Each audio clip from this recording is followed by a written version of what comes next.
Di saat kelaparan melanda Madinah, masyarakat hidup dalam kecemasan menanti datangnya kafilah dagang.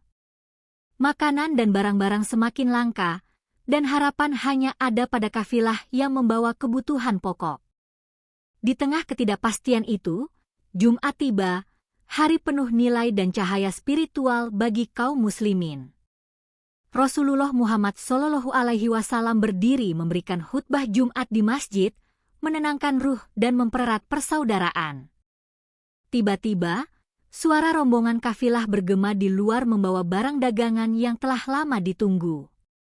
Bagi sebagian orang, godaan dunia, jualan, barang, dan permainan terasa lebih menggoda dari khutbah yang membawa pesan surga. Sebagian besar bergegas meninggalkan masjid, hanya 12 orang yang bertahan mendengarkan khutbah Rasulullah Muhammad SAW. Di antara mereka, Abu Bakar dan Umar ibn al-Khattab yang memilih keimanan di atas dunia. Pada momen itu, Allah Subhanahu wa Ta'ala menurunkan firman-Nya tentang pilihan antara dunia dan keimanan. Apa yang ada di sisi Allah lebih baik daripada permainan dan perdagangan. Dan Allah pemberi rezeki yang terbaik. Quran Surat Al-Jumu'ah 11. Ayat ini menjadi pengingat abadi akan kemuliaan keimanan dan kesabaran bersama Allah Subhanahu wa Ta'ala. Mari kita renungkan, keteguhan Abu Bakar dan Umar ibn al-Khattab menjadi inspirasi dalam menghadapi godaan dunia. Mereka tidak sekadar bertahan, tetapi menjadi lambang keimanan yang kokoh. Tidak mudah memilih keimanan di atas kebutuhan dunia. Namun, kisah ini mengajarkan keutamaan tetap bersama Allah Subhanahu wa Ta'ala dalam setiap keadaan. Dalam kehidupan modern, kisah ini tetap relevan saat peluang duniawi sering menggoda kita. Sudah saatnya kita perbaiki niat, menempatkan Allah Subhanahu wa Ta'ala sebagai prioritas utama. Kisah Al-Shiddiq dan Jumat adalah refleksi tentang kesetiaan, keimanan, dan keberanian. Keimanan memerlukan keteguhan dan keberanian memilih Allah Subhanahu wa Ta'ala sebagai fondasi hidup.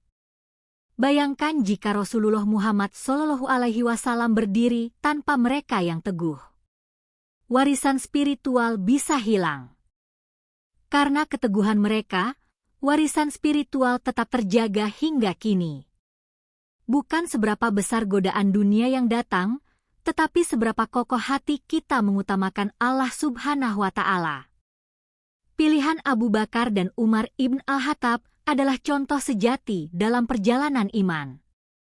Allah Subhanahu wa Ta'ala menegaskan, rezeki, permainan, atau perdagangan tak sebanding dengan nikmat iman dan ketenangan jiwa. Keimanan bukan sekadar ritual, melainkan keputusan yang membentuk hidup. Kisah ini mengajak kita merasakan kegelisahan, godaan, dan keteguhan iman. Mari kita jadikan momen Jumat sebagai refleksi, meneladani Abu Bakar dan Umar ibn al-Khattab. Dalam setiap Jumat, semangat mendahulukan keimanan adalah warisan yang harus dijaga. Hanya dengan keteguhan hati dan sabar, nikmat Allah Subhanahu wa Ta'ala akan mengalir. Kisah Al-Shiddiq dan Jumat bukan hanya kenangan, tetapi cahaya hidup. Semoga kita menjadi bagian dari mereka yang teguh, mendahulukan Allah Subhanahu wa Ta'ala dan menghormati Rasulullah Muhammad SAW. Jadikan kisah ini sebagai peta perjalanan iman, agar jiwa kita selalu terhubung pada sumber spiritual sejati.